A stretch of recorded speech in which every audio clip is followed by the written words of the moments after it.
નમસ્કાર દર્શક મિત્રો, દિલોક સત્તા શોમાં આપણું સ્વાગત છે. કહેવાય છે ને કે પ્રેમ આંખથી નહીં પરંતુ દિલથી થાય છે, અને જ્યારે દિલનો નિર્ણય હોય તો દુનિયાની બોલાચાલી તેની આગળ ફક્ત એક શોર શરાબા જેવી બની જાય છે. પરંતુ આજના સોશિયલ મીડિયાના સમયમાં જ્યારે દરેક તસવીર, દરેક સ્મિત અને દરેક પળ કોઈના નિર્ણય, કોઈના મજાક અને કોઈના ન્યાયનો વિષય બની ગઈ છે, ત્યારે પ્રેમ કથા પણ ક્યારેક ટ્રેન્ડ બનીને સોશિયલ મીડિયા ફીડ પર વાયરલ થવા લાગે છે. જેમ કે આવી જ એક કહાની છે મધ્યપ્રદેશના બે દિલોની, ઋષભ અને સોનાલીની. ક્યારેક દુનિયા માણસના હૃદયને નથી જોતી, તેના રંગરૂપને જુએ છે. પરંતુ સત્ય પ્રેમ તો સદા રંગોથી, રંગરૂપથી આગળ ચાલતો આવ્યો છે. આ કહાની છે ઋષભ અને સોનાલીની. 11 વર્ષથી ચાલતી આવી પ્રેમ કથા કે જેને દુનિયાએ એક તસવીરથી જજ કરી નાખી. પરંતુ એ તસવીરની પાછળ એક એવી સફર છે કે જેને સમજવા માટે લોકો પાસે હૃદય જોઈએ. પરંતુ બધાની પાસે હૃદય હોય તેવું ક્યાં થયું છે? પરંતુ જ્યાં મજાક શરૂ થાય છે ત્યાંથી જ હિંમતનો સાચો સફર પણ શરૂ થાય છે. હવે આપણે વાત કરીએ લગ્નની, તો લગ્ન એક એવો દિવસ છે કે જેને દરેક યુગલ જીવનભર યાદ રાખવા માંગે છે. કેમ કે આ દિવસ ફક્ત સંગીત, સજાવટ કે પછી વિધિઓનો નથી હોતો. એમાં યાદો જોડાયેલી હોય છે, સપના જોડાયેલા હોય છે અને એકબીજાને આપેલા વચન જે આખી જિંદગી ચાલે છે. જેથી રિષભ અને સોનાલીને પણ આવી જ આશા રાખી હતી જ્યારે તેમને તેમની લગ્નની તસવીર, વિડીયો સોશિયલ મીડિયા પર પોસ્ટ કર્યા હતા. તેમણે વિચાર્યું કે લોકો તેમને આશીર્વાદ આપશે, શુભકામનાઓ લખશે અને ખાસ દિવસની આ ખુશીમાં ભાગ લેશે.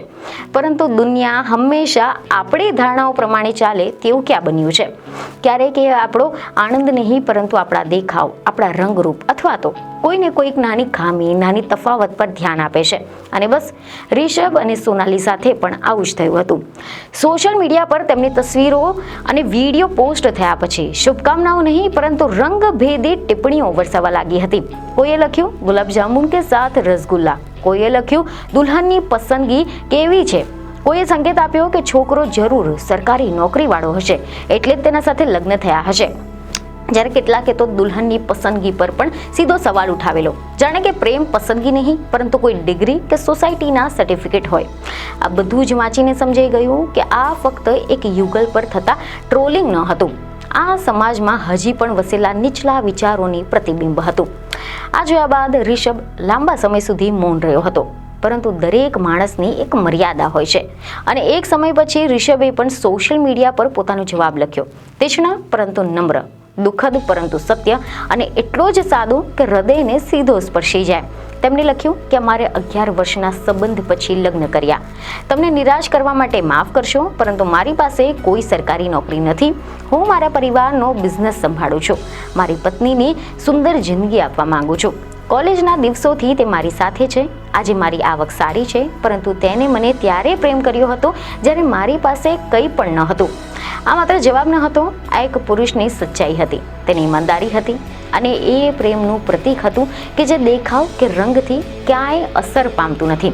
તો બીજી તરફ કેટલાકે સોશિયલ મીડિયા પર લખ્યું કે સોનાલીએ પૈસા માટે લગ્ન કર્યા. કેટલાકે લખ્યું કે આ છોકરાને તો સરકારી નોકરી જ હશે. પરંતુ ક્યાં લોકો જાણે છે, ક્યાં સમજવા માંગે છે કે સોનાલી તો રિષભને તે સમયથી જાણતી હતી જ્યારે રિષભ પાસે કંઈ જ ન હતું. કોઈ પણ જાતની ખાતરી ન હતી, કોઈ પણ નામ ન હતું, કોઈ મોટો દરજ્જો ન હતો, પરંતુ માત્ર હતું નિસ્વાર્થ પ્રેમ અને હંમેશા એકબીજાની સાથે ચાલવાનું વચન. સારા અને ખરાબ સમયમાં એકબીજાનો સાથ પકડી રાખવાનો સંકલ્પ હતો. આ સાથે જ રિષભે સોશિયલ મીડિયા પોસ્ટમાં એમ પણ લખ્યું કે મેં મારી આખી જિંદગીમાં આ રંગભેદનો સામનો કર્યો છે. મારા રંગથી હું સારી રીતે વાકેફ છું, પરંતુ મારા માટે સૌથી મહત્વનું છે મારી પત્ની માટે શ્રેષ્ઠ પતિ બનવું. એના શબ્દોમાં નમ્રતા હતી, દુઃખ પણ હતું અને એની સાથે સાથે એક શાંત ગર્વ પણ, પ્રેમ માટે લડવાની શક્તિ. રિષભે કહ્યું કે આ એ દિવસ હતો, તેના લગ્નનો દિવસ તે 2014માં મેનિફેસ્ટ કર્યો હતો. 11 વર્ષોની યાદો અને લાગણીઓના સંગમ માત્ર 30 સેકન્ડના એક વિડીયોમાં, અને એ વિડીયોમાં એક દ્રશ્ય ખાસ જોવા મળ્યું. જ્યારે સોનાલી એન્ટ્રી કરે છે ત્યારે રિષભ નર્વસ થઈ જાય છે અને આ નર્વસનેસમાં પ્રેમ છે. આદર છે અને વર્ષોથી જમા થયેલી ભાવનાઓનો એક પલ છે. જો કે કેટલાક યુઝર્સે આ નિષ્ઠા, આ સાદગીને અને આ સાચા પ્રેમને અભિનંદન પણ આપ્યા હતા, કેમ કે આજના સમયમાં આવી શુદ્ધ લાગણીઓ ભાગ્યે જ જોવા મળે છે. મહત્વનું છે કે લગ્નનો દિવસ જે પવિત્ર હોવો જોઈતો હતો, જે ફક્ત પ્રેમ નહીં, સંગાથ અને વચનોનો દિવસ હોવો જોઈતો હતો, એ દિવસ ટ્રોલિંગને ક્યાંક છાયા પાડી નાખી હતી. પરંતુ રિષભ અને સોનાલીની કહાની એ બતાવે છે કે દુનિયા કેટલી પણ કડવી કેમ ન બને, પ્રેમ પોતાની મીઠાશ ગુમાવતો નથી. દુનિયા રંગ જુએ છે, પરંતુ પ્રેમ તો માણસની ખૂબીઓ, ખામીઓ અને સચ્ચાઈ બધું જ જુએ છે. રિષભે એક વાતમાં સત્ય કહી નાખ્યું, લોકો શું કહે છે એનાથી મને કોઈ અસર નથી થતો. અને કદાચ આ જ આખી કહાનીનો હૃદય છે, કેમ કે અંતે પ્રેમ જીતે છે, સચ્ચાઈ જીતે છે અને બે દિલો જીતે છે જે વર્ષોથી સાથે ચાલતા આવ્યા છે. અને બાકી બધું તે તો ફક્ત શોર શરાબો છે, પવનની સાથે ઉડી જશે. પરંતુ પ્રેમ તે જ વર્ષો સુધી ઊભું રહેશે અને હંમેશા તેની સાથે રહેશે. દુનિયા તમને જજ કરશે, ક્યારેક તમારા રંગથી, ક્યારેક તમારા કમાઈથી, ક્યારેક તમારા સપનાઓથી, પરંતુ દુનિયા તમને ડિફાઇન નહીં કરે. તમારું હૃદય કરે છે, તમારા નિર્ણયો કરે છે અને તમારા પ્રેમની સચ્ચાઈ કરે છે. રિષભ અને સોનાલીએ આખા સમાજને બતાવી દીધું કે પ્રેમ મૂલ્યથી નહીં, પરંતુ મૂલ્યોથી થાય છે. અને જ્યાં મૂલ્યો હોય ત્યાં કોઈ પણ જાતના રંગરૂપ, કોઈ મજાક, કોઈ કમેન્ટ, કોઈ જ અર્થ નથી રહેતો, કેમ કે પ્રેમ જ્યારે સાચો હોય તે દુનિયાના અવાજની ઉપર જીતે છે. તો હવે આ અંગે તમારું શું માનવું છે તેમને કોમેન્ટમાં જરૂરથી જણાવો. બીજને ખબર સાથે ફરી મળીશું. ધન્યવાદ.